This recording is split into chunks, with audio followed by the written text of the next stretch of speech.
Some people look at problems and say, man, somebody should do something. Some people look at problems and say, you know what, I'm going to do it. That's Mark Lindquist. He has been very active in what people need in Ukraine, what the Ukrainians themselves need. And Mark has a background here, as I mentioned before the break, or if you're just joining us, Mark is well known throughout the country for his military service and quite frankly for his voice. The good Lord gave him a great one, and he has sung the national anthem to many a big crowd. But he's used that notoriety to go around and raise some bucks, get some coats, do some things like that. He joins us right now. Mark, good to have you back on News and Views, bud. Thanks so much for bringing attention to Ukraine here on the one-year anniversary of the full-scale invasion. Appreciate you giving me the time. I think it's best described by you. Tell people what you've been up to, Mark. Well, for the past year, I felt like the cause of freedom called me to action, like you said. I'm a person of action. You know, we can talk about it all day long, but I would rather my actions speak so loudly I can't hear the words coming out of your mouth. And so for the past year, we've moved roughly $6 million worth of humanitarian aid to the right places in Ukraine, and we're going to keep working until we win. And give people an example, because I think that a lot of people who say, you bet, I'm going to trust Mark, I need to get this stuff to him, whether it's financial, whether it's whatever. Tell people what it does, what you're using it for.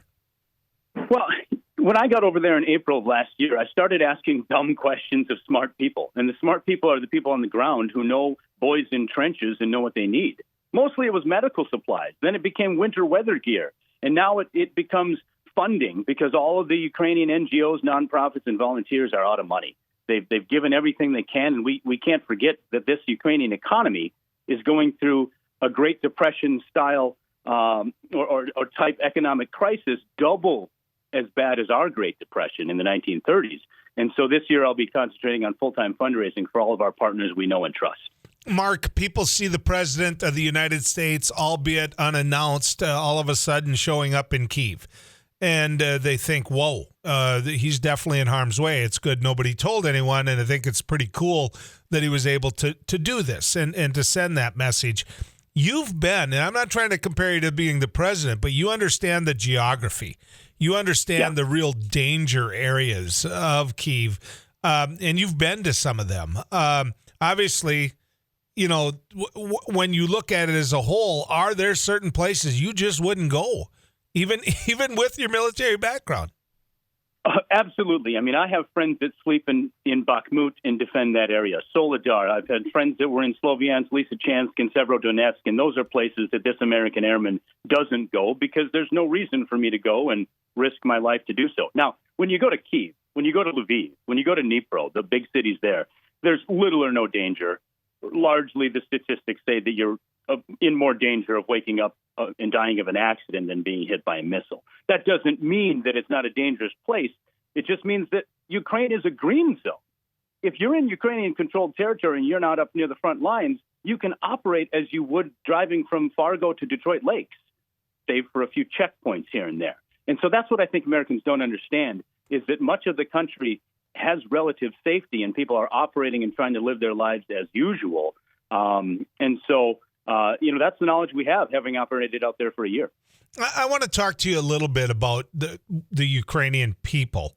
I had a chance before you came on to visit with Dr. Carrie Oderman, who that's home.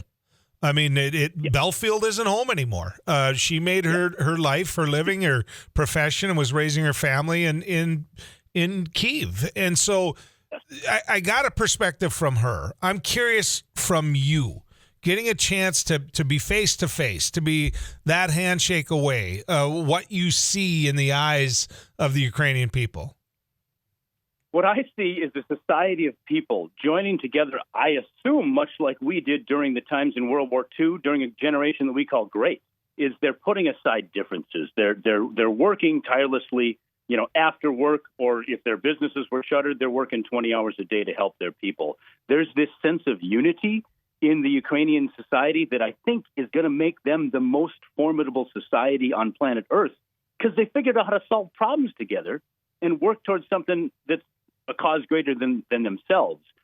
And that's something I think that every free society should aspire to and follow the example of the Ukrainian people. I'm inspired by them. I want to be a part of what they're doing, and I want to support them until they win. 20 below this morning when I woke up. 20 below, and that was without the wind chill. So I ask you this. When people are blowing up your power plants and you live in a country with a climate very similar to ours, what is the attitude of the people when it comes to something like that? The price that they're paying domestically, because the reality is that's happened to them in very, very cold weather. From October 2022 to February 2023, 77% of the Russian strikes were on critical infrastructure because these Russians know that you can use winter as a weapon. Because, even in Ukraine, a country the size of Texas, there is something that we call the proximity of war. If you're not right near the front lines, you can put it out of sight, out of mind, and try to move on with your life and not focus on war every day. Well, now that the infrastructure was bombed and the power went out across the country, now Russia, mistakenly, I think, brought the war to everybody's doorstep and pissed everybody off. Because when you're living without power, you have power 3 hours a day, all of a sudden that affects you greatly. Now you can't work your virtual job from Kyiv if you work for a North American company because you don't have power. And so I think that, Russia made a miscalculation there. I think he probably awakened a sleeping giant in the whole of Ukrainian society, and everybody's ready to fight now. But one of three things is going to happen. Right? I mean, and when I think of this question, I think of the elderly.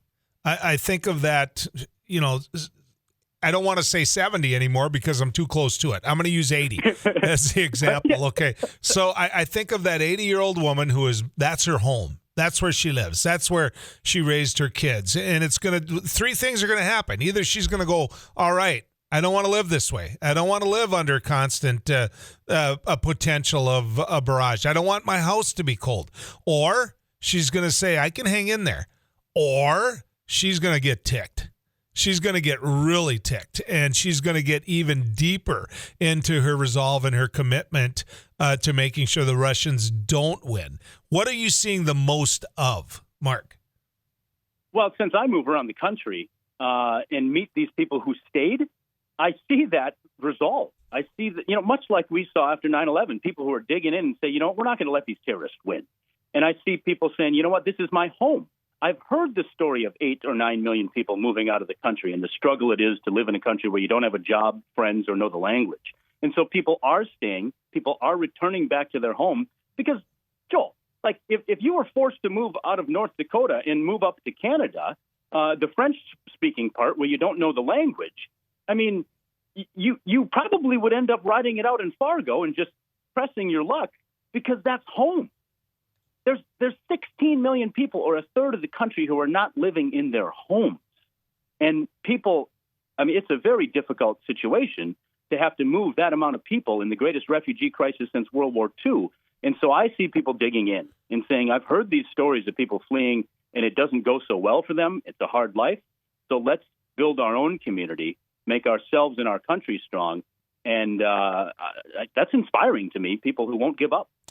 The people that you've had an opportunity to speak to, not individuals that are normally going to have a microphone in their face or hold some sort of an elected position, or I'm just talking about the average Joe or Jane out there on the street. Do you think they're willing to compromise with any regions of Ukraine to end this war? No. Because you can't walk into a place, bomb the hell out of it, and then just call it Russia. That's what they're trying to do. Crimea, the Donbass, that's Ukraine. The fact that a brutal dictator decided it was his to start out with and doesn't believe that Ukraine is a country, we can't just let that happen. We're not going to capitulate. And so in this situation, it doesn't matter if Putin saves face. Whatever happens after this war, he's just going to lie about it anyway and tell people in Russia that he won.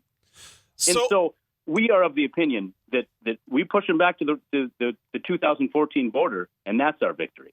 So is NATO doing enough? No way. What are we doing? $29 billion of security assistance is 1.5% of what the American government is going to spend through the Pentagon this year. It is embarrassing to me, the level of slow rolling that we're doing here, hoping that we bleed Russia to death. My friend, we could do way more. You know how it works. We can move a decimal point at the Federal Reserve. I've been to Rzeszów, Poland. There's every Patriot missile battery and piece of American armament that we brought back from Afghanistan sitting an hour away from the Ukrainian border in Poland. We could do more. We can get it across the border and challenge America to figure out how to get M1 Abrams tanks in there before 2024 and 2025. We need to be led by a person who says, we're going to do this. We just need to figure out how. That's what you do in the American military, is you challenge these people to do something bigger than what they think they can do. I think it's time to turn on the faucet, because let's be honest, Joel, we only have 2 years to win this war. If Donald Trump or a similar person becomes elected president, American military support disappears. We have a timeline, and the sense of urgency is great. Mark, if people want to track what you do, they want to follow it, they want to help, how can they do that? Where do they find you on social media? Google Mark J. Lindquist, follow me at Mark J. Lindquist, or go to our A-Team nonprofit website. It's markjlindquist.com/Ukraine. Nobody gets paid out of this account. It's all directly to the humanitarian aid, and we buy the things locally because there's plenty of items on the shelves in Europe and in Ukraine. We don't have to wait for it to cross the ocean. We can get it locally, prop up this economy, and support these people. You stay safe, my friend. Appreciate you, brother. Thank you. Mark Lindquist, ladies and gentlemen.